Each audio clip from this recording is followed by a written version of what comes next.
Welcome to Launch Out 2015. Here, and I am so honored to have the opportunity to talk to you about some of the things that I've done and learned about building a successful community of people who love you and love your work. I have these wonderful handout sheets back at my table if you want them, great to take notes, but didn't get them out to you before the conference. So, little of what I'm going to share with you is original to me. I've learned from a lot of people over the years, too many people to mention.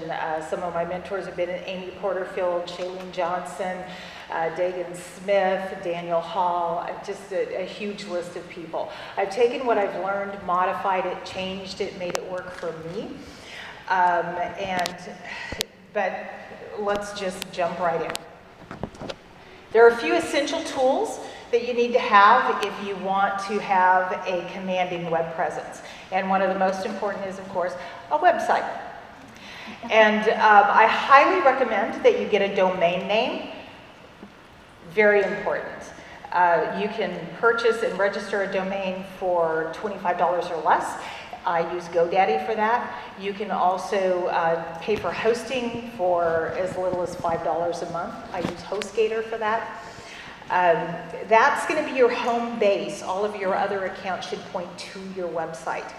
I strongly, strongly recommend you get yourname.com if it's available. No matter what business you're in, no matter what product you're selling yourself first and foremost. So it's good to have a website with your name. Good things about having a website or a domain name of your own are you have complete control over your content. And another important factor is that if the company that you are supporting disappears tomorrow, they don't take your website and all of your contacts with them. So most people also think that a domain name is more professional than, say, yourname.com or yourname@tripod.com. And yes, I did have one of those websites in the 80s. I use WordPress for my content management system. It's free, it's versatile, and it's easy. If you're trying to run a Facebook, if you're trying to run your business on a Facebook personal profile, stop it. Your family doesn't like that, your friends don't like that, Facebook doesn't like that, and they can shut you down for doing that. So your task, your mission this weekend is to go set up a fan page on Facebook for your business. In fact, I want you to do it tonight before you go to bed. It's easy, trust me. Come see me if you think it's not going to be easy. Then you can take things from your fan page and you can share them on your personal profile page. I just recommend that you make those things that are inspirational or motivational or entertaining instead of things that are salesy. I use Twitter for my other main social media platform. That may not work for you. That may not be where your fan base is. There are tons of social media platforms out there. What I don't recommend is that you try to set up a platform on all of them simultaneously. You'll make yourself crazy and you will spread yourself way too thin. So now that your platforms are set up, how do you get fans? How do you get followers? How many people in the room have ever done MLM? Show of hands. Yeah, quite a few of you. Probably you discovered that you burn through your warm list pretty quickly, your friends and your family, right? Well, newsflash, they are probably not your target market anyway. So forget about them. Even though you think that what you have to offer everybody is for everybody, everybody is not your target audience. You've got to narrow it down a bit from there if you ever want to have a group of people who is active and engaged with what you're doing. So what does your audience look like? You might be a little bit surprised to find out they look a lot like you. Maybe a younger version of you, a less experienced version of you. And I just lost sound. But you probably have a lot in common with your target audience. There are basically two ways to get people to follow you. One is organically, and the other is paid or through ads. I am a firm believer in Facebook ads. Unfortunately, I don't have time to teach Facebook marketing today. But I can tell you that if you invest a little bit of time and money in creating a strong base of fans, the organic growth is going to happen naturally as people interact with you on your page. So how often should you post? I have to chuckle every time a veterinarian tells me, well, if I post every day, I'm going to lose followers and fans. It's just too much. My personal recommendation is you want to post every hour. Every hour may seem like a lot, but here's why. First of all, no one is going to see every one of your posts. Facebook isn't going to show them everything because they're not going to think it's relevant to them. And even if they do put your post in that person's news feed, what's going to happen is that person's not going to log on right away, and by the time they do, they've had hundreds of other posts in their feed and you're buried and they'll never see you. So if you want your posts to be seen, you've got to post every day and you have to post often. So this is, I don't hit this every day. I try. For how many of you have a full-time job and your hustle is just a side thing? Yeah, okay. You're going to find out that your day job, you're going to find out that your day job and your life in general will get in the way. And sometimes you're not going to achieve your goal. Just do the best that you can. Now, your schedule may not look like mine.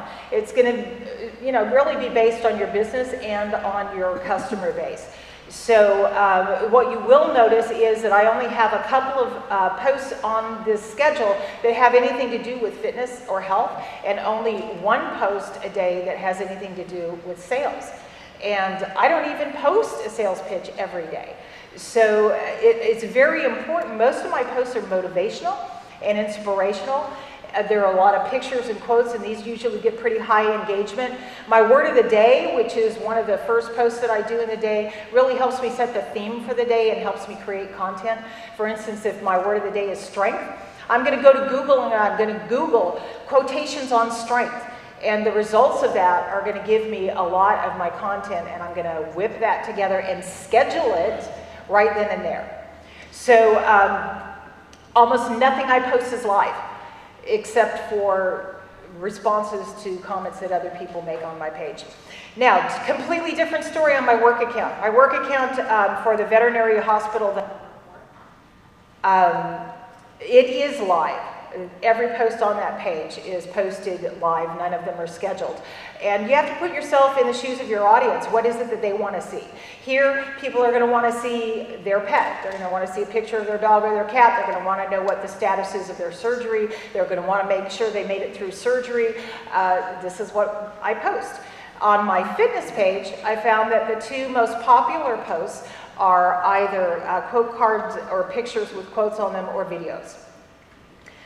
You can use Facebook Insights to see what's working best, and then you just want to make sure that you post more of that type of content. You can use analytics to drill down and really get more information about what's working. You can see how many people have liked your posts, commented on them, shared them, etc. So some of you spend a lot of time on social media. I've seen you there, and I can tell you I am totally envious. I wish I could spend that much time there.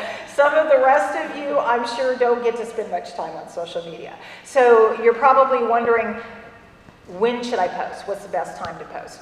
And again, Facebook Analytics can help you with that. If you take a look at my analytics, it will show you that most of my customers interact with my page between the hours of 9 a.m. and 9 p.m. So of course that's where I'm going to post most of my content, is during that time frame. So the next tip is a little Twitter tip, and it's something that I've never heard anyone teach before, but it's something I kind of discovered on my own. I usually recommend you brand absolutely everything you post so that people can find you easily and get more content from you. But in this case, I recommend that you do not. Let's say you want to get the attention of somebody. For this example, I'm going to use Darren Hardy from Success Magazine. I did this little quote card that I posted and tagged him in it, and he not only favorited it, but he retweeted it. What happened was that put me on his favorites page. It put me in his in the feed of his people who follow him as well. And when you went there and you clicked on this picture, it took you, there was this nifty little link underneath the picture that said, click here for more photos. And I thought, oh, more stuff on Darren Hardy. So I clicked on it, and I was shocked. No, it took me to my own photos on Twitter, all of which were branded, and it's like, well, that's pretty cool. So, you know, obviously, if anyone then clicked on any of those or favorited them or shared them, gave me more reach.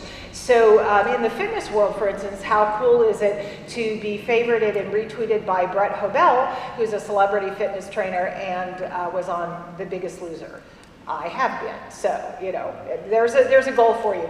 If you've been on the internet for any length of time, you've probably heard there's money in the list, but how do you build a list? Well, my way of building my list is I published a Kindle book. And before you freak out and think you're not an author and you can't publish a Kindle book, it doesn't have to be something big. It can actually even just be a short report. But what you want to do is in the preface, you want to offer a special thing just for your Kindle readers. And here you'll see I have a link that goes to my offer just for my Kindle readers. And if they click on that, then they can download another book that I've written that's on fitness facts, and all they have to do is enter their name and their email address, and then boom, they're on my email list. How often do you email people?